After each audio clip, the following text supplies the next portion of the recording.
इकराम साहब, जो इसमें एक और इशू है वो $1 लाख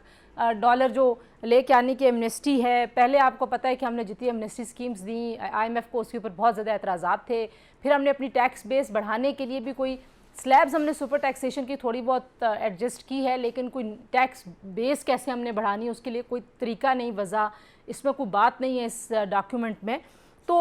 आपके ख्याल में किन इश्यूज़ के ऊपर आईएमएफ ने नहीं इसको बाय करना? क्योंकि जाना तो अल्टीमेटली हमने आईएमएफ के पास, हम दिसंबर तक वेट करके जाएं, अभी चले जाएं, मंगल को चले जाएं, बुध को चले जाएं, मतलब जाना तो उन्हीं के पास है।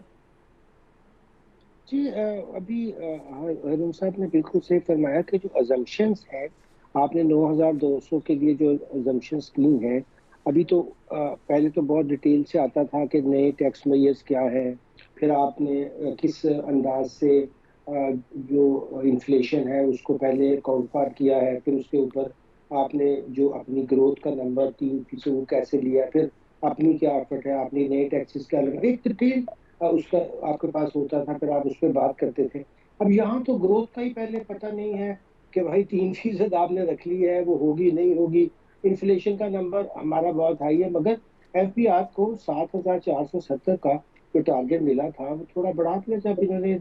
फरवरी में एक और मिनी बजट लेकर आए। और सेल टैक्स का रेट आपने देखा कि 18% और 25% तक बाद गुड्स पे किया गया। इसके बावजूद भी एफबीआर हदफ पूरा नहीं कर सका है और उसमें बहुत बड़ा गैप है। यानी अभी 11 महीने में देखे तो 500 से ऊपर का गैप तो वहीं आ चुका था। अब आपने उसके ऊपर एक बहुत बड़ी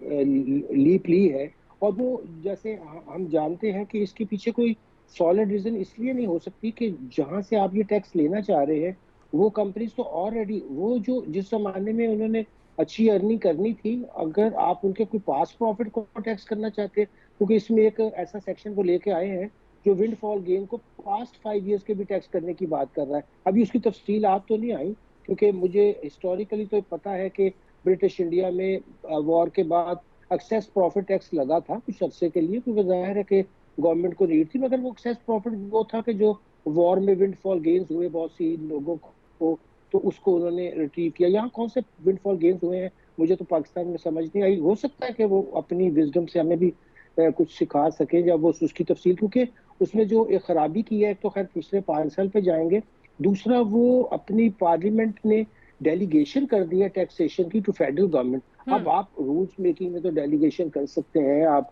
इम्प्लीमेंट करने में कर सकते हैं, मगर असेंशियल लॉ टैक्स लगाने की पावर को दे देना कि जी आप जिस मर्जी चीज को पिछले 5 साल में ये कह के कि जी इसमें कोई ऐसा इकोनॉमिक फैक्ट था कि मुझे कोई बहुत बड़ा प्रॉफिट हो गया, तो ये तो बड़ी डिस्क्रिशन होगी, ब्लैकमेलिंग होगी। कल को मिसाल के तौर पर वो बैंकों को कहते हैं कि जी आपने तो एक्सचेंज गेन बहुत एक्स्ट्रा ऑर्डनरी, भाई आप अपने डॉलर को खुद संभाल नहीं पा रहे थे, मार्केट में ठीक है। स्पेकुलेशन थी, वो बैंक कैसे सर्व करते हैं?